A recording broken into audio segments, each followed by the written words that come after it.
여러분 안녕하세요. 건강궁금TV의 닥터 토마스입니다. 지난 제1편에서 우리는 왜 부모님의 사주를 봐야 하는지, 그리고 오행이 무엇인지, 오행과 우리 몸의 오장육부가 어떻게 연결되어 있는지를 배웠습니다. 오행의 상생상극 관계도 자세히 알아봤죠. 오늘 제2편에서는 본격적으로 부모님의 사주를 분석하는 실전 방법을 알려드릴 거예요. 이론만 아는 것과 실제로 적용할 수 있는 것은 완전히 다르거든요. 오늘 이 영상을 보시고 나면 여러분도 바로 부모님의 사주를 분석할 수 있게 될 겁니다. 그럼 시작해 볼까요? 먼저 사주팔자가 뭔지 정확히 이해해야 합니다. 사주팔자는 연주, 월주, 일주, 시주, 이렇게 4개의 기둥으로 이루어져 있어요. 각 기둥마다 천간과 지지, 2글자씩 있으니까 총 8글자가 되는 거죠. 예를 들어 볼게요. 어떤 분이 1970년 3월 15일 오전 10시에 태어났다고 가정해 봅시다. 이분의 사주를 만세력으로 뽑아보면 이렇게 나올 거예요.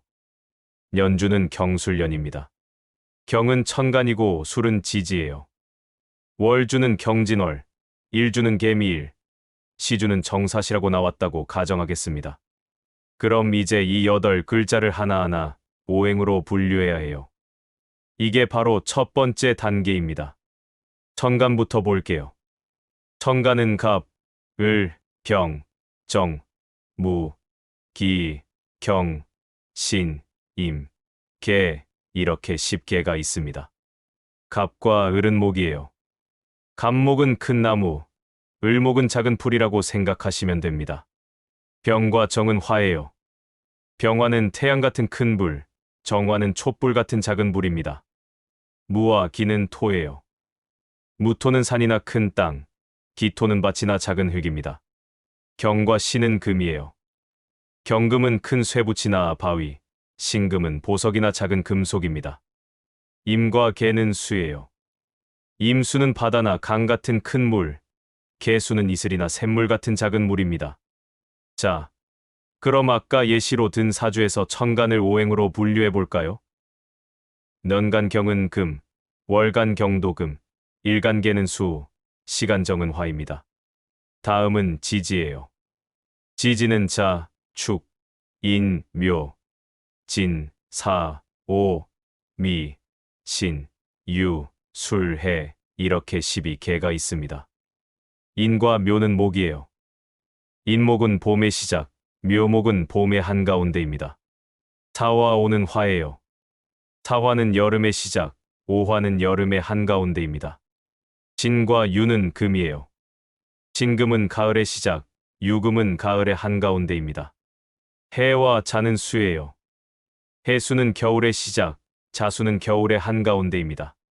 진, 술, 축, 미는 토예요. 이 4개는 각 계절의 마지막 달을 나타내는데 환절기를 상징합니다. 진토는 봄과 여름 사이, 술토는 가을과 겨울 사이, 축토는 겨울과 봄 사이, 미토는 여름과 가을 사이에 위치해요. 아까 예시로 든 사주에서 지지를 오행으로 분류해 볼까요? 년지 술은 토, 월지 진도 토, 일지 미도 토, 시지 사는 화입니다. 자, 그럼 정리해 볼게요. 이분의 사주는 경술, 경진, 개미, 정사인데 오행으로 분류하면 금이 2개, 토가 3개, 수가 1개, 화가 2개가 됩니다. 목은 하나도 없네요. 이렇게 8글자를 오행으로 분류하는 게 첫 번째 단계입니다. 간단하죠? 그런데 여기서 한 단계 더 들어가야 해요. 바로 장간법이라는 겁니다. 지지 속에는 보이지 않는 천간이 숨어 있거든요. 이걸 지장간이라고 합니다. 예를 들어서 지지수를 볼까요? 술은 겉으로는 토지만 그 안에 무토, 신금, 정화가 숨어 있어요. 이게 바로 지장간입니다. 왜 이게 중요하냐면 겉으로는 드러나지 않지만 실제로는 영향을 미치는 기운이 있다는 거예요. 마치 빙산의 일각처럼 수면 위로는 토만 보이지만 수면 아래에는 금과 화가 숨어 있는 거죠. 각 지지의 지장간을 간단히 정리해 드릴게요. 자는 개수만 들어 있어요. 축은 기토, 개수, 신금이 들어 있습니다. 이는 무토, 병화, 갑목이 들어 있어요. 묘는 을목만 들어 있습니다. 지는 무토, 을목, 개수가 들어 있어요. 사는 병화, 무토, 경금이 들어 있습니다. 오는 정화, 기토만 들어 있어요. 미는 기토, 을목, 정화가 들어 있습니다. 지는 무토, 임수, 경금이 들어 있어요. 유는 신금만 들어 있습니다. 술은 무토, 신금, 정화가 들어 있어요. 해는 임수, 갑목만 들어 있습니다. 이걸 다 외울 필요는 없어요. 필요할 때 찾아보시면 됩니다. 중요한 건 지지 안에 이런 숨은 기운이 있다는 걸 아는 거예요. 아까 예시로 든 사주의 지장간까지 적용해 볼까요? 년지술 안에는 무토, 신금, 정화가 있고, 월지진 안에는 무토, 을목, 개수가 있고, 일지미 안에는 기토, 을목, 정화가 있고, 시지사 안에는 병화, 무토, 경금이 있습니다. 이걸 다 세어보면 목이 2개, 화가 4개, 토가 6개, 금이 4개, 수가 2개가 됩니다. 처음 8글자만 볼 때와는 좀 달라졌죠? 전문가들은 이 지장간까지 고려해서 오행을 분석하는데 초보자분들은 일단 8글자만 보셔도 충분합니다. 지장간은 보조적으로 참고하시면 돼요. 자, 그럼 이제 실제 사례를 가지고 부모님의 사주를 분석해 보겠습니다. 제가 3가지 실제 사례를 준비했어요. 첫 번째 사례, 아버지 사주를 보겠습니다. 1965년 6월 20일 오후 3시에 태어난 남성분입니다. 사주는 을사년, 개미월, 병진일, 병신시예요. 천간부터 볼게요. 을은 목, 개는 수, 병은 화, 병은 화. 지지를 볼게요. 사는 화, 미는 토, 지는 토, 시는 금. 정리하면 목이 1개, 화가 3개, 토가 2개, 금이 1개, 수가 1개입니다. 이 아버지는 화가 아주 강한 체질이에요. 화는 심장, 소장과 관련되어 있죠. 화가 강한 사람은 열정적이고 활동적이지만 너무 강하면 열이 많아서 불면증, 고혈압, 심장 질환에 취약할 수 있어요. 실제로 이분은 젊었을 때는 아주 활동적이고 사교적이었는데 50대 이후에 혈압이 높아지고 잠을 잘 못 자는 문제가 생겼다고 해요. 또한 목생화로 목의 기운이 화를 더욱 강하게 만들고 있어요. 그리고 화극금으로 금이 억눌려 있습니다. 금은 폐, 대장인데 이분은 실제로 호흡기가 약하고 피부가 건조한 편이에요. 수가 약하니까 수극화로 화를 제어하지 못하고 있어요. 이분에게는 술을 보충하는 게 중요합니다. 검은색 음식, 짠맛 나는 음식, 충분한 수분 섭취, 북쪽 방향 산책, 수영 같은 활동이 도움이 될 거예요.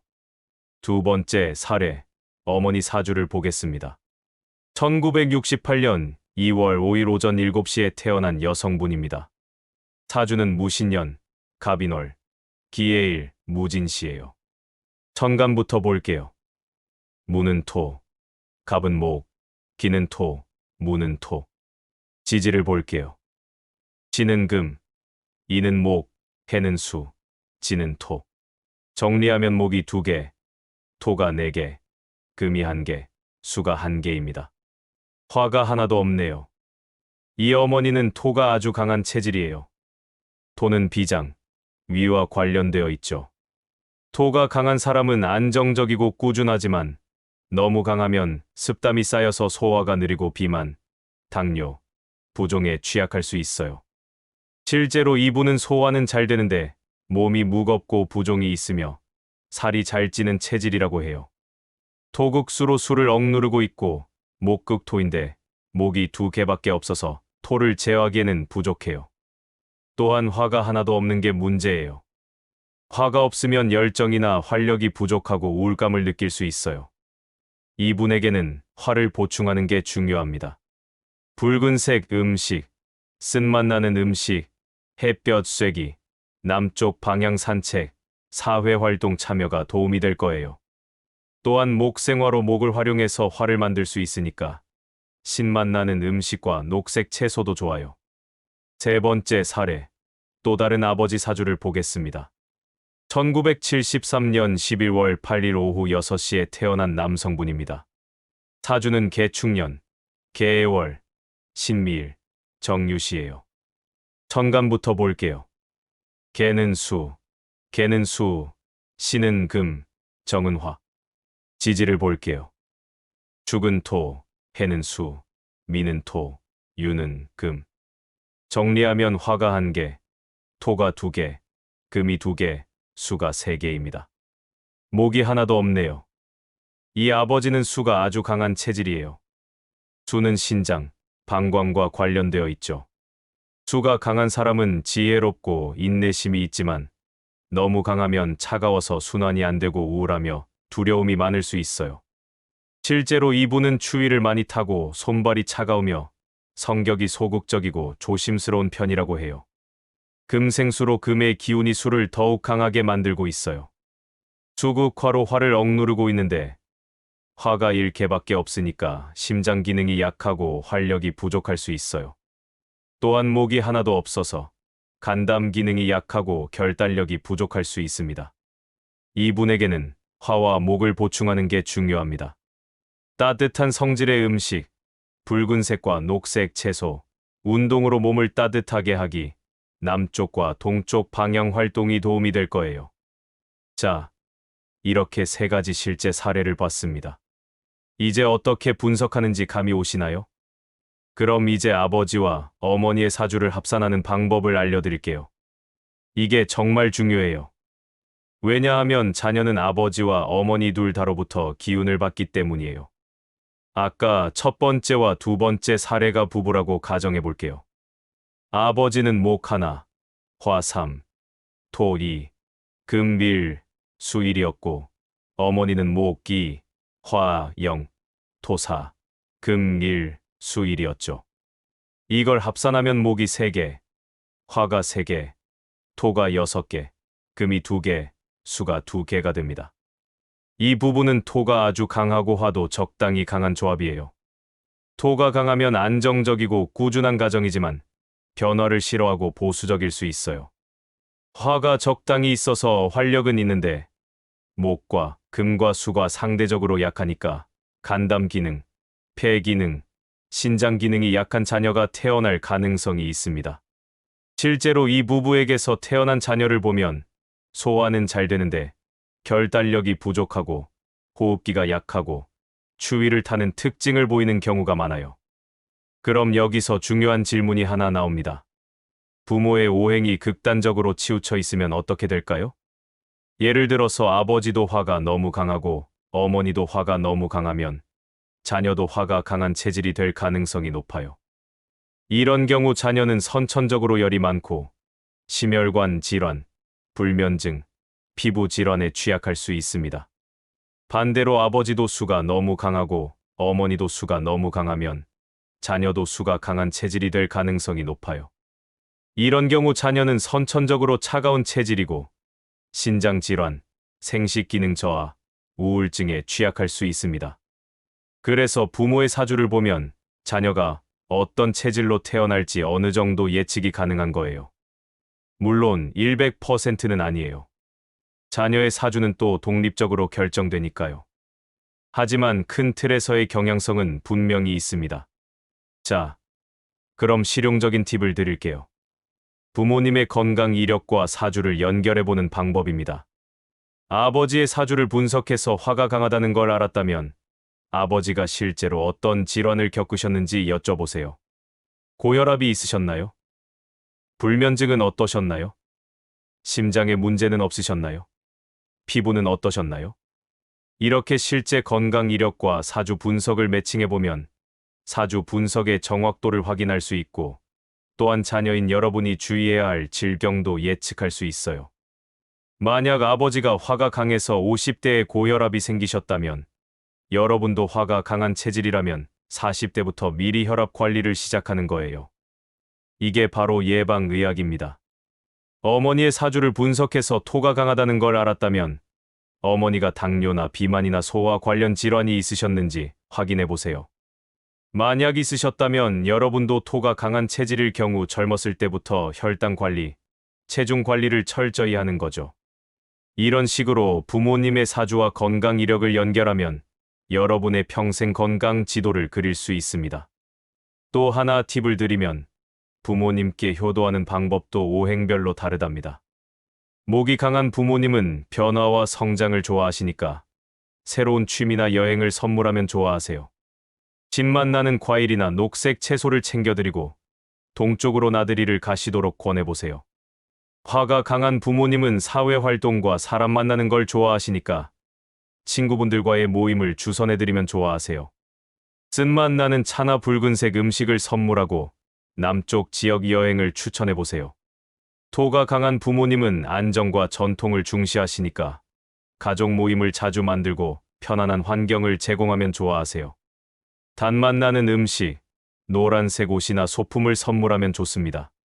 금이 강한 부모님은 깔끔하고 정돈된 것을 좋아하시니까 정리정돈을 도와드리고 깨끗한 환경을 만들어드리면 좋아하세요.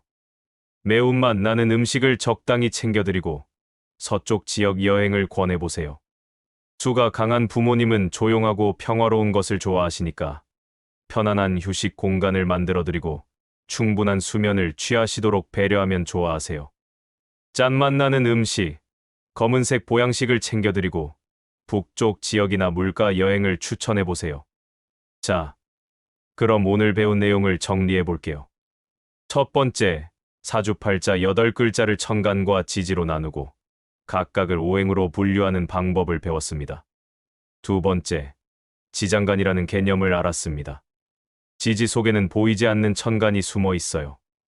세 번째, 실제 부모님 사주 3가지 사례를 분석해봤습니다. 화가 강한 아버지, 토가 강한 어머니, 수가 강한 아버지의 체질과 건강 특성을 알아봤어요. 네 번째, 아버지와 어머니의 오행을 합산해서 부모 조합의 전체적인 오행 구성을 파악하는 방법을 배웠습니다. 다섯 번째, 부모의 건강 이력과 사주를 연결하는 방법, 그리고 오행별 효도 방법까지 알아봤어요. 오늘 여러분이 바로 실천할 수 있는 숙제를 드릴게요. 첫 번째, 부모님의 사주를 실제로 뽑아서 오행으로 분류해보세요. 만세력 사이트에서 부모님의 생년월일시를 입력하고 나온 8글자를 오늘 배운 방법대로 목, 화, 토, 금, 수로 분류해서 개수를 세어보세요. 두 번째, 아버지의 오행과 어머니의 오행을 합산해보세요. 어떤 오행이 강하고 어떤 오행이 약한지 파악해보세요. 세 번째, 부모님의 건강 이력을 여쭤보세요. 어떤 질병을 앓으셨는지, 어떤 증상이 있으셨는지 물어보고 오늘 배운 오행 이론과 연결해보세요. 다음 편에서는 여러분 본인의 사주를 분석하는 방법을 자세히 알려드릴 거예요.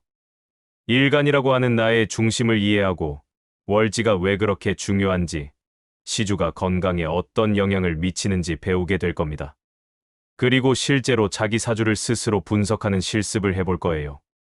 부모님의 사주를 알았으니 이제 나의 사주를 알아야겠죠? 다음 편이 정말 중요하니까 꼭 시청해주세요.